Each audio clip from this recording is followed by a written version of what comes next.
Hi, folks. I welcome you all to this new vlog. Previous vlog, we talked about why assessments are important, how to do assessments correctly, what is the core goal behind doing assessments, and how can we use assessments to improve the learning outcome of students, to improve the aptitude and proficiency of students, and how to see assessments in a very different light altogether. And we talked about how to improve the standards of our assessments to reduce the amount of subjectivity that they have, and how to make assessments more reliable and valid. So, the next question after talking about assessment, the next question that should came that should come in our mind should be what after assessment, कि हमें आकलन के बाद करना क्या चाहिए। हमने एक बच्चे का आकलन कर लिया, अब नेक्स्ट स्टेप क्या है। तो इस व्लॉग में हम उस नेक्स्ट स्टेप के बारे में बात करेंगे। आकलन अब क्या। जब हमने पिछले व्लॉग में उस चीज के बारे में बात की कि हमें असेसमेंट्स एक लेबल के लिए नहीं लगाना चाहिए, वो लेबल जो आगे जाके बच्चे की एक आइडेंटिटी बन जाए और बच्चा फिर अपनी पूरी स्कूलिंग में उस लेबल से ऊपर आने में लगा दे, मुझे लेबल अपने ऊपर से हटाना है। हमारा फोकस वो नहीं होना चाहिए। तो अब असेसमेंट करने के बाद हमारे पास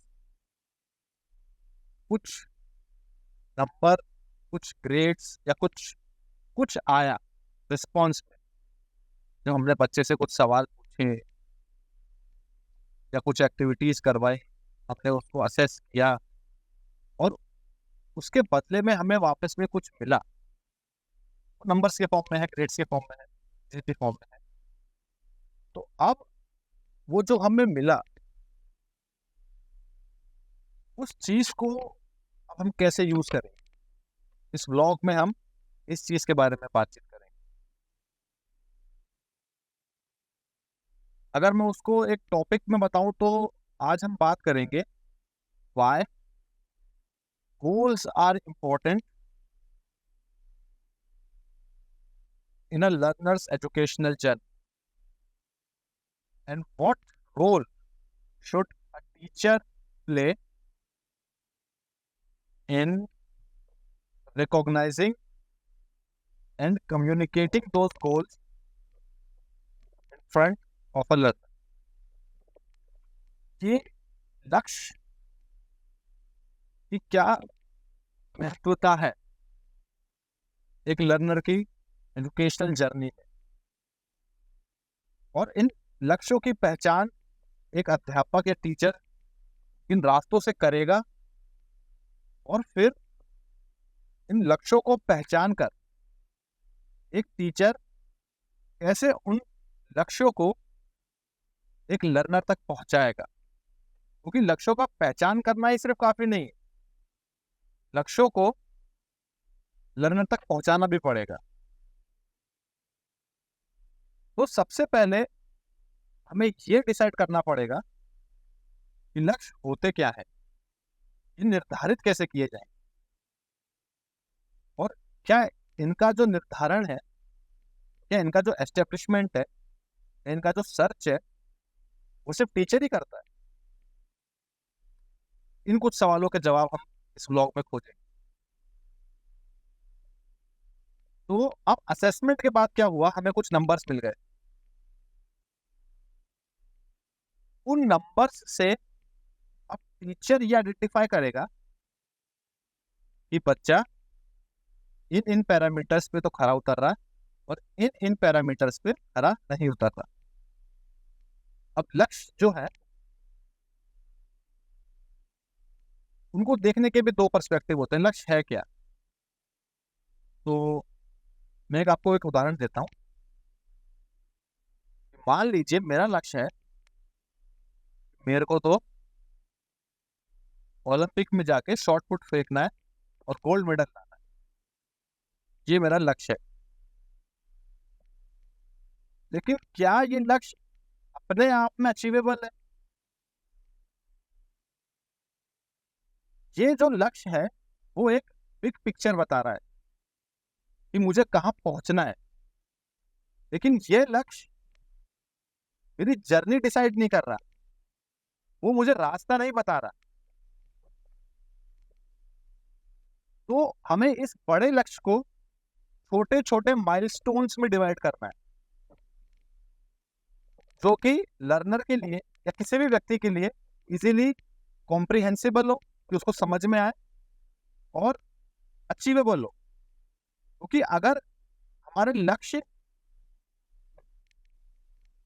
अत्यधिक बड़े हो जाएंगे तो वो दिखने में तो बहुत अच्छे लगेंगे, सुनहरे लगेंगे, लेकिन एक्चुअल में वो अचीवेबल नहीं होंगे। वो किसी भी व्यक्ति के अंदर अननेसेसरी तनाव पैदा कर देंगे। तो उस बड़े लक्ष्य को हमें छोटे छोटे माइलस्टोन्स में डिवाइड करना है। अब ये जो मैंने ओलंपिक का वो एक एग्जांपल दिया, अब ऐसा जरूरी नहीं है कि हर लर्नर की एजुकेशनल जर्नी में ये चीज वैलिडेट हो। तो अब टीचर को ये डिसाइड करना है कि एक पर्टिकुलर लर्नर के, एक इंडिविजुअल लर्नर के लक्ष्य क्या होंगे।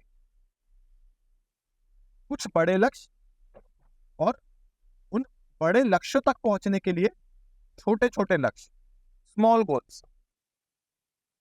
ये मान लीजिए कि फॉर एग्जांपल साइंस का सब्जेक्ट है, तो हमारा एक लर्निंग आउटकम है, जो कि हमारे गोल है, लक्ष्य है, वो हमारा लर्निंग आउटकम है कि हमें बच्चों के अंदर साइंटिफिक टेम्परामेंट डेवलप करना है।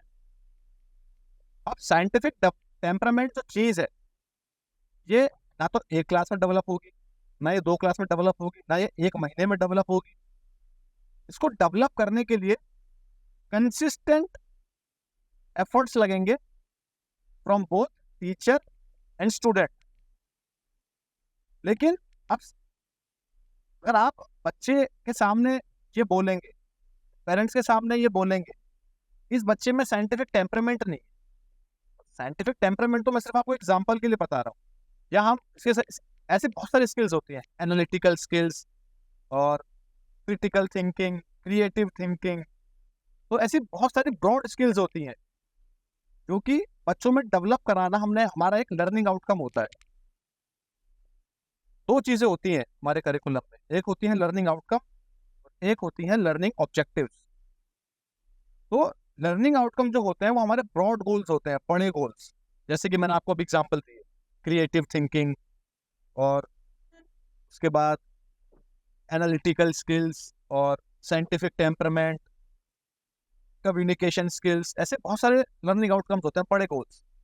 उन गोल्स तक पहुंचने के लिए जो छोटे गोल्स होते हैं वो होते हैं हमारे लर्निंग ऑब्जेक्टिव्स।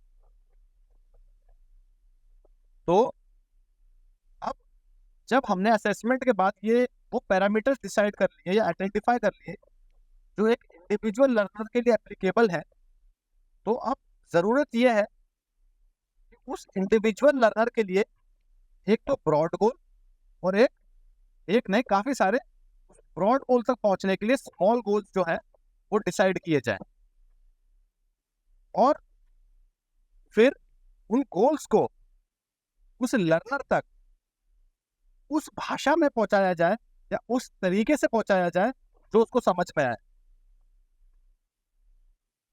लर्नर को असेसमेंट और लर्निंग का पार्ट बनाइए, एक एक्टिव पार्ट। उसको उसकी लर्निंग का कंट्रोल दीजिए।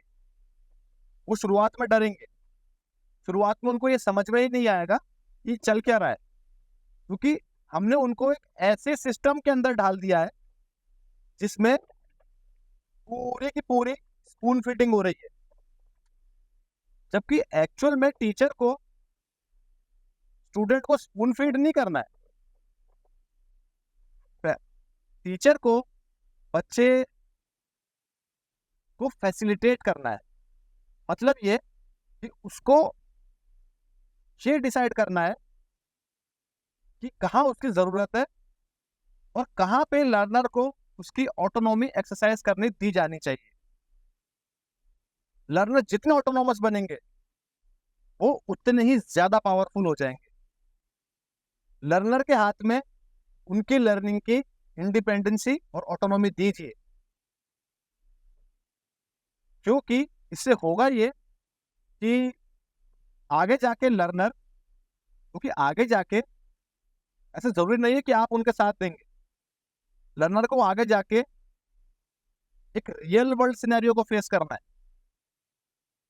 और उस रियल वर्ल्ड सिनेरियो को फेस करने के लिए आज से ही तैयारी करवाइए। तो अब हमें ये करना है कि वो जो छोटे गोल्स हैं जो हमने डिसाइड किए उस बड़े गोल तक पहुंचने के लिए वो गोल्स हम बच्चे तक पहुंचाएं। उसके बाद हम बच्चे को कंसिस्टेंटली ऑब्जर्व करें, क्या वो उन गोल को अचीव कर रहा है। अगर वो उन गोल्स को अचीव नहीं कर पा रहा तो उन गोल्स को और छोटे गोल्स में बांट दीजिए और तब तक बांटते रहिए जब तक बच्चे के अंदर वो सेंस ऑफ अचीवमेंट डेवलप ना हो। क्योंकि एक बार बच्चा उन गोल्स को अचीव करना शुरू करेगा ना तो बच्चे के अंदर एक सेंस ऑफ अचीवमेंट डेवलप होगा, बच्चे के अंदर ये भावना डेवलप होगी, yes he is doing something. And once he got to realize that he meant something, that he can do something. After that, the learner will do everything on his own. जरूरत यह है कि हम उस learner के अंदर वो confidence develop कर पाए, और वो कॉन्फिडेंस डेवलप तभी होगा जब धीरे धीरे करके वो चीजें अचीव करना शुरू करेगा। अब होता यह है कि हम एक बार में ही बच्चे के सामने एक इतना एम्बिगुअस टारगेट रख देते हैं जो कि बच्चों के लिए ना तो कॉम्प्रिहेंसिबल होता है ना वो अचीवेबल होता है, और वो टारगेट रख के हम ऐसे सोचते हैं कि ये बच्चे की कमी है कि वो वहां तक नहीं पहुंच रहा। अब अगर मैं टीचर के पर्सपेक्टिव से ये बात सोचूं तो मैं ये बात समझ सकता हूँ कि एक बच्चे एक क्लास के अंदर 30 40 50 बच्चे हो जाते हैं और ऐसे आपको 5 क्लास पढ़ानी है तो आप कितने बच्चों को ध्यान रखें। तो मैं ना आपसे ये कहना चाहता हूं कि please enjoy this profession of teaching. Even if you are going after salaries or money, it is a byproduct, it will come, वो तो आएगा ही हर महीने के बाद। लेकिन जब तक आप उस क्लास में है तो अपने टाइम को एंजॉय कीजिए, क्योंकि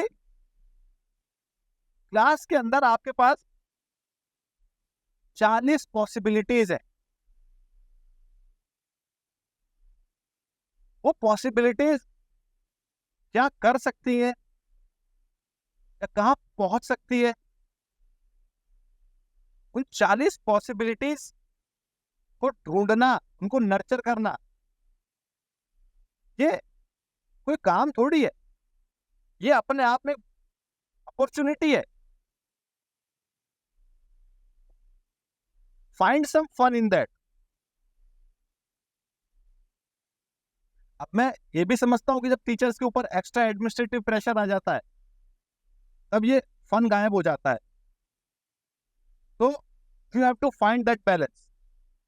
वो हर टीचर को का जो बैलेंस पॉइंट है वो अलग अलग ही होगा। मुझे ना मैं आपको एक कोट सुनाता हूँ। एक फिल्म है मैन ऑफ स्टील। उस फिल्म के अंदर उस फिल्म के अंदर essentially it is a film about Superman where his entire planet got destroyed and his parents send him to the earth। तो अर्थ में वो बिल्कुल अकेला होता है। तो उसके पेरेंट्स क्या करते हैं कि एक मैसेज छोड़ते हैं उसके लिए कि जब ये बड़ा होगा, ये ढूंढेगा तो उसको कुछ मिलेगा। तो जब वो सुपरमैन उस मैसेज को फाइंड आउट करता है, तो वो मैसेज क्या है? In this message the father of the biological father of the Superman is talking to his son and the father has been long gone, he is dead। तो उस father की conscience अपने बेटे से बात कर रही है और वो उसको कुछ याद दिलाना चाह रही है। मैं बोलता हूँ ये dialogue. You will give the people of earth an ideal to strive towards. They will race behind you, they will stumble, they will fall, but in time they will join you in the sun call। In time you will help them accomplish wonders। So teachers, in time you will help students accomplish wonders। In the class be the leader of those kids। एक सेनापति बनिए, जिम्मेदारियां बांटिए। आपके perspective में या school के अंदर जो एक स्कूल भी अपने आप में एक सोसाइटी है। अलग अलग सोशियो इकोनॉमिक बैकग्राउंड के बच्चे आते हैं, टीचर्स अलग अलग सोशियो इकोनॉमिक बैकग्राउंड्स के होते हैं, एडमिनिस्ट्रेशन होता है, नॉन टीचिंग स्टाफ होता है, गार्ड्स होते हैं, क्लीनिंग वर्कर्स होते हैं। मतलब अपने आप में वो बहुत बड़ी सोसाइटी है, बहुत ही हिट्रोजेनस ग्रुप ऑफ पीपल रहते हैं वहां पे। उस हिट्रोजेनस ग्रुप में हर बच्चा अपने आप में एक आइडेंटिटी रखता है। उस आइडेंटिटी को पहचानिए और उस लेटेंट पोटेंशियल को टैप कीजिए। उसके अकॉर्डिंग उसको जिम्मेदारियां दीजिए, उसके अकॉर्डिंग उसके गोल्स सेट कीजिए। आप हिंदी के टीचर हैं तो उस हिसाब से अपने सब्जेक्ट के हिसाब से वो गोल सेट कीजिए। आप म्यूजिक के टीचर हैं तो उस हिसाब से गोल सेट कीजिए। आप मैथ्स के टीचर हैं तो उस हिसाब से गोल सेट कीजिए। हर लर्नर सेम पेस पे नहीं पढ़ सकता। हर लर्नर 100 में से 90 नंबर नहीं पा सकता, लेकिन हर लर्नर अपनी पेस के ऊपर कुछ ना कुछ अचीव कर सकता है। उस पेस को ढूंढिए उसके साथ मिलकर कि उसकी क्या रफ्तार है। ना तो उसको धीरे चलाइए ना उसको बहुत तेज चलाइए, क्योंकि बहुत धीरे चलने पे भी बहुत कुछ छूट जाएगा और बहुत तेज चलने पे भी बहुत कुछ छूट जाएगा। उसको उसकी प्राकृतिक गति पे चलने दीजिए। जहां वो रुक रहा है वहां पे उसे कंधे पे हाथ रख के बस पूछ लीजिए कि क्या हुआ। जब उसको अंदर से विश्वास आएगा ना कि मैं अकेला नहीं हूं, तो विश्वास, एक तो ये कि मैं ये कर सकता हूं और दूसरा विश्वास ये जरूरी है। दूसरा विश्वास क्या? कि अगर मैं अटका तो ये बंदा खड़ा है मेरे पीछे। वो बंदा कौन? वो आप। Help them accomplish wonders. Help them.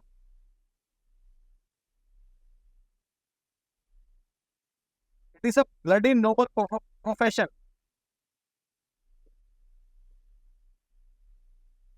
और मैं तो इसको प्रोफेशन की तरह देखता भी नहीं हूँ। It is a bloody service, and how beautiful of a service it is.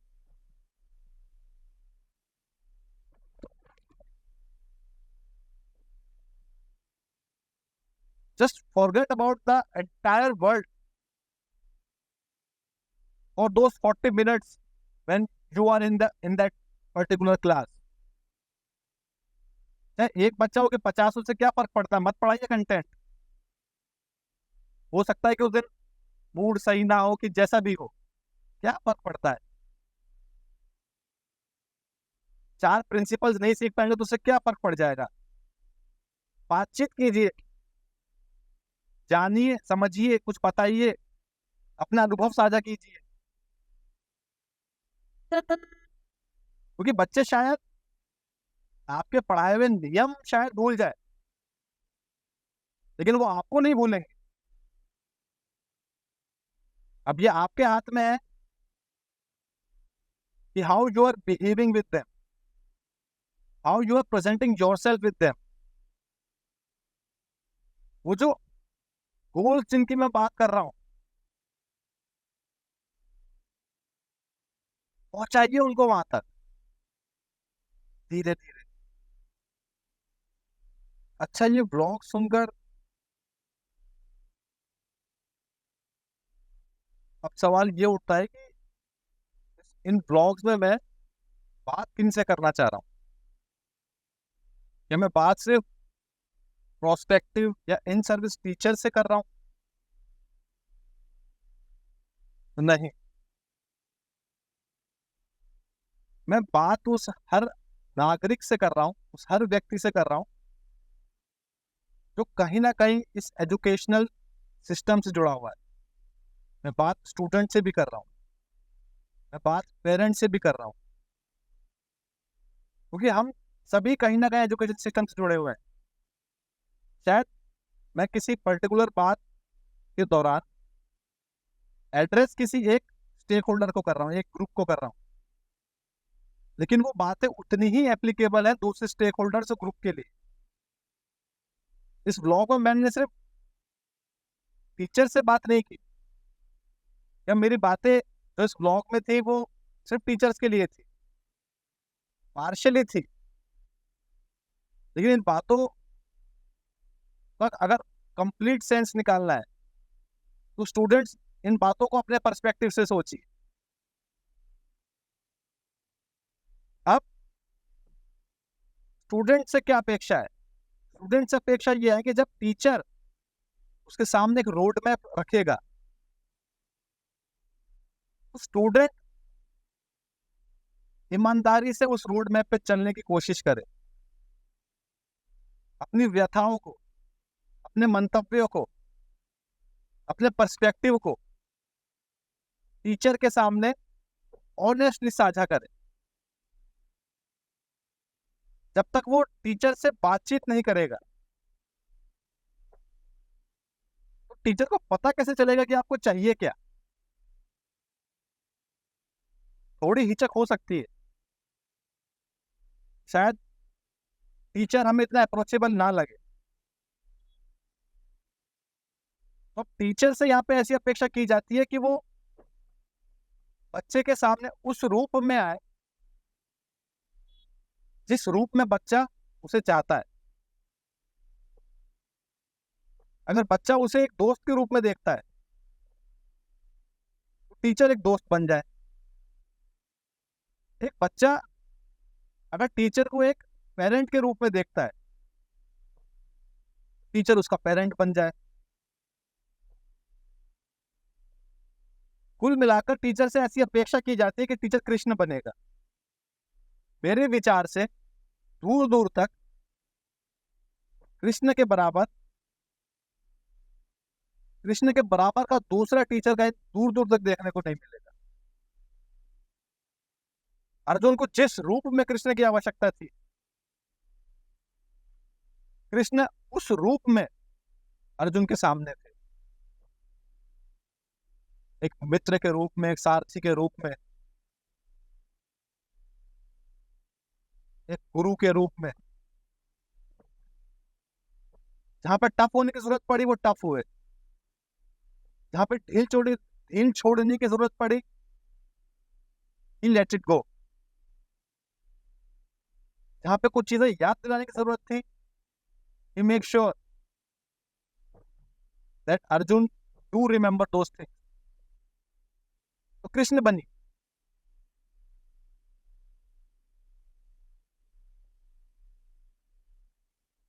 और बच्चों के सामने एक लक्ष्य, एक रोड मैप रखिए जो कि अचीवेबल हो, by dividing that roadmap and that big goal into chunks. Make sure the student achieve those chunks, because then only he or she will able to realize his inner potential, his inner shortcomings, और थोड़ा सा patience रखिए, students भी, बच्चे भी और parents भी। Student खुद के साथ पेशेंस इसलिए रखिए क्योंकि आपके सामने डिस्ट्रैक्शंस बहुत है, थोड़ा सा संभालिए, एक ठहराव लाइए। मुश्किल होगा क्योंकि डिस्ट्रैक्शंस बहुत हैं, जीवन एक बहुत तेज गति पे चल रहा है आजकल। It is what it is. हमारे आसपास की चीजों को कंट्रोल नहीं कर सकते। टीचर पेशेंस इसलिए रखिए, लर्नर करेगा, हर बच्चा करेगा, समय दीजिए। और पेरेंट्स एकदम से रिजल्ट्स की उम्मीद मत कीजिए, और रिजल्ट्स को हमेशा क्वांटिटेटिव आउटलुक से मत देखिए। रिजल्ट्स के दो एस्पेक्ट होते हैं, क्वालिटेटिव एंड क्वांटिटेटिव। तो क्वालिटेटिव एस्पेक्ट्स पे भी चर्चा कीजिए अपने बच्चे के साथ। ये क्वालिटेटिव एस्पेक्ट्स क्या है कि बच्चे का कैरेक्टर डेवलपमेंट। हम एक गणितज्ञ बनाते अव्वल दर्जे का, but without character, without morality, without ethics, तो इसका फायदा क्या है? तो हमें एक परिपूर्ण इंसान बनाने की आवश्यकता है, जो कि दिमाग से तो तेज होगा और दिल से खुला हुआ होगा। दिमाग को तेज करने के लिए चाहिए सब्जेक्ट ओरिएंटेड स्किल्स, और दिल से खुला होने के लिए चाहिए ह्यूमनिस्टिक ट्रेट्स। तो जीवन में दोनों को आने दीजिए। टीचर, पेरेंट्स और स्टूडेंट से दोनों पे चर्चा करें, और स्टूडेंट्स भी हैं वो अपने गुरु को उस इज्जत और सम्मान से नवाजे जिसके वो हकदार। Thank you.